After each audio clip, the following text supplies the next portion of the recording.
All right, let's dive into something that feels like it's straight out of a sci-fi movie, but it's real. We're talking about brain-computer interfaces, or BCIs for short. This is that bleeding edge where our own biology meets technology, and believe me, what was once science fiction is quickly becoming science fact. We're going to break down how this incredible tech is literally building a bridge between our minds and machines. Seriously, just think about this for a second. What if you didn't need a keyboard, or a mouse, or even a touchscreen? What if you could send an email, fly a drone, maybe even control a prosthetic arm just by thinking it? I mean, that is the incredible promise of BCI technology. And you know what? It's way closer to reality than most of us think. So what is this thing really? Well, at its core, a brain-computer interface is a piece of tech that can actually read the electrical signals that are zipping around in your brain all the time. And then it translates those signals into commands for a computer or a machine. It's basically a direct link, a bridge, from your thoughts to the digital world. No hands, no voice, no physical interaction needed at all. Wild, right? Okay, but how on earth is that even possible?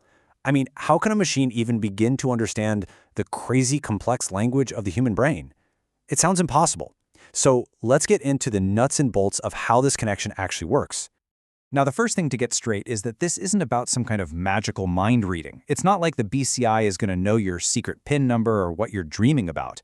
It's much more focused. It's all about detecting these specific brain patterns that pop up when you intentionally focus on something, like a word or an image or a specific command. The system then learns to recognize, that's the pattern for move left, and connects it to that action. This quote from the researchers at UCSF just nails it. Think about how Google Translate works, right? You type in German, it spits out English. It's translating one language into another. Well, BCIs use a really similar AI approach. They're basically translating the electrical language of thought into the digital language of a computer. It's literally a thought translator. So to actually make this connection happen, researchers are faced with a huge choice. You can think of it like a fork in the road. There are two totally different ways to listen in on what the brain is saying. And you'll see each path comes with its own major pros and cons. It's this constant balancing act between getting a really clear signal and, being safe. Okay, so on one side, you've got invasive BCIs, and that's exactly what it sounds like. It means surgically placing tiny electrodes right on or even in the brain. Now, the huge advantage here is you get an unbelievably clear, high-precision signal. You're right there listening to the neurons fire. But it's brain surgery, with all the risks that come with it. Then, on the other side, you've got non-invasive BCIs. This is where you wear something like a cap with sensors that read your brain waves from the outside. Way safer, obviously, but the signal is a lot weaker and noisier. It's kind of like trying to hear one specific conversation from outside a packed football stadium. You get the general roar, but not the fine details. And here you can see exactly what we're talking about. On the left, that's an invasive ECOG array. Those are the electrodes sitting right on the surface of the brain, super direct. On the right, that's a non-invasive EEG cap, reading the signals from the scalp. I mean, the difference is pretty stark, right? It's that classic trade-off. Do you want to be right next to the stage, or are you okay listening from the parking lot? So you might be asking, why would anyone go through the risk of that invasive surgery? What's the payoff? Well, a really incredible study from UCSF shows us exactly what's possible when you get that super clear signal. The researchers here set themselves a ridiculously ambitious goal. They wanted to see if they could use one of these invasive implants to decode entire sentences directly from brain activity as a person was just trying to speak. We're not talking about picking out single words here and there. They were going for fluid, conversational sentences, the whole shebang. And the result they got? An error rate of just 7%. Think about that, 7%. Okay, so 7% might not sound like a headline, but in this field, it is absolutely revolutionary. To put it in perspective, older systems had error rates of 50, even 60%. That's basically unusable. So how'd they make such a giant leap?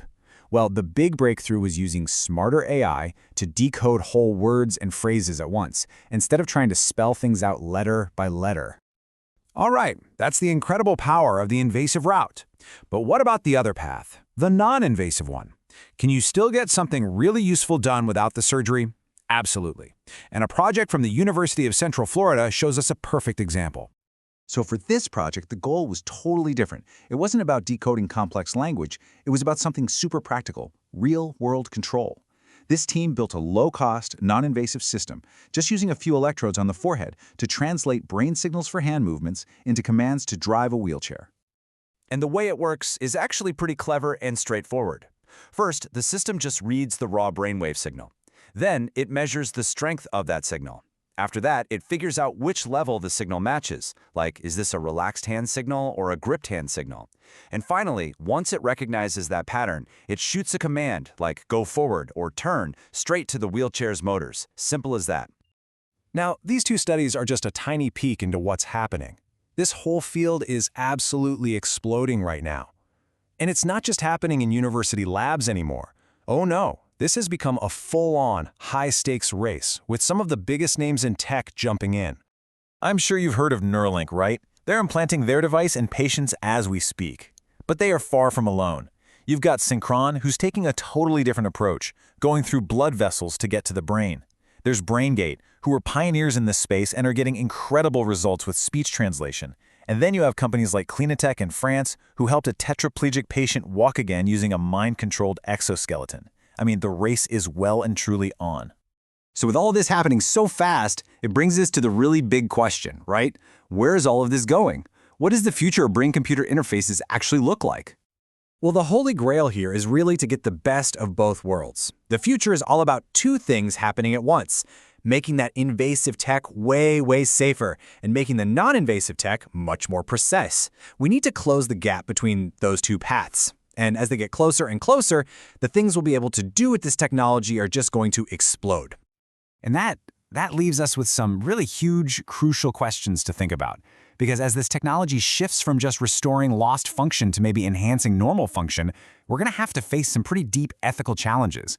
I mean, when our brains are connected to the internet, who owns our thoughts? What does consent even mean in that world? And maybe the biggest question of all, what does it mean to be human? This isn't just about technology anymore, it's about us. And it's a conversation we really need to start having right now.